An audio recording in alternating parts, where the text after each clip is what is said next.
बहुत समय पहले की बात है। एक गांव में एक आदमी था। उसका एक बेटा भी था, 15 साल का, जो हमेशा अपने फ्यूचर के बारे में ही सोचा करता था। उसकी एक समस्या खत्म ही नहीं होता कि लड़के की जिंदगी में दूसरी समस्या आ जाती। ये देख कर कि वो लड़का उदास, परेशान, अकेले में बैठा हुआ था। यह देख कर के उसके पिता ने उसे पूछा कि बेटे, क्या हुआ? तू इतना उदास, परेशान क्यों बैठे हो? तो लड़के ने अपने पिता से कहा कि पिताजी, मेरे जीवन में कुछ भी अच्छा नहीं हो रहा है। एक समस्या खत्म ही नहीं होता कि मेरी जिंदगी में दूसरी समस्या आ जाती है। मैं अपने जीवन से बहुत दुखी हूँ। मैं क्या करूं, कुछ भी समझ में नहीं आ रहा है।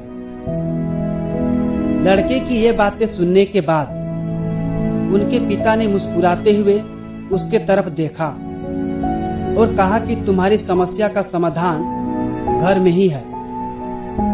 पिता ने लड़के को घर के अंदर बुलाया और कहा कि बेटे, मैं जो कर रहा हूं उसे तुम बड़ी ही ध्यान से देखना, तुम्हारी सारी समस्या खत्म हो जाएगी। लड़के ने अपने पिता को बड़ी ही ध्यान से देखने लगा।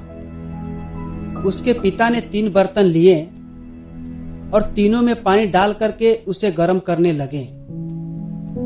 फिर एक बर्तन में आलू, दूसरे में अंडा और तीसरे में चायपत्ती डाल दिया। 10 मिनट तक तीनों बर्तन को गर्म करने के बाद उन्होंने एक प्लेट में आलू, दूसरे में अंडा और तीसरे प्लेट में चाय को डाल दिया। फिर पिता ने अपने बेटे से कहा कि यह है तुम्हारे सभी समस्याओं का समाधान। लड़के ने पूछा कि ये मेरी समस्या का समाधान कैसे हो सकता है? तब उसके पिता ने समझाया, देखो बेटे, आलू, अंडे और चाय तीनों ने एक ही प्रकार के परिस्थितियों अथवा गर्म पानी का सामना किया है। लेकिन आलू जो पहले कड़क था अब कमजोर हो चुका है। इसे आसानी से हम मसल सकते हैं। अंडा जो पहले नाजुक था अब कड़क हो चुका है। अब उसे बाहरी परत की जरूरत ही नहीं है। पर चाय ने परिस्थितियों का डट करके सामना किया और पानी को ही अपनी रंग में रंग लिया। अब तुम बताओ कि इनमें से क्या बनना चाहते हो, आलू, अंडा या फिर चाय की तरह?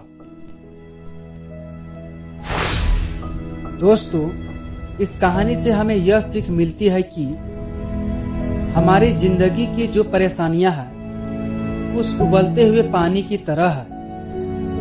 यह हम पर निर्भर करता है कि हम आलू की तरह कमजोर बनना चाहते हैं या अंडे की तरह कड़क बनना चाहते हैं या फिर चाय की तरह परिस्थितियों से लड़ करके उसे अपने अनुसार बदल देना चाहते हैं। चुनना आपको है, चॉइस आपकी है। दोस्तों, आप क्या बनना चाहते हैं कमेंट बॉक्स में जरूर बताएं। तो अगर मेरी कहानी अच्छी लगी हो तो मेरे चैनल को सब्सक्राइब जरूर कर लेना और ज्यादा अच्छी लगी हो तो एक प्यारा सा कमेंट कर देना। फिर मिलता हूँ अगली बार किसी और नए कहानियों के साथ। तब तक के लिए सब्र करो, शुक्र करो और जिंदगी में आगे बढ़ो।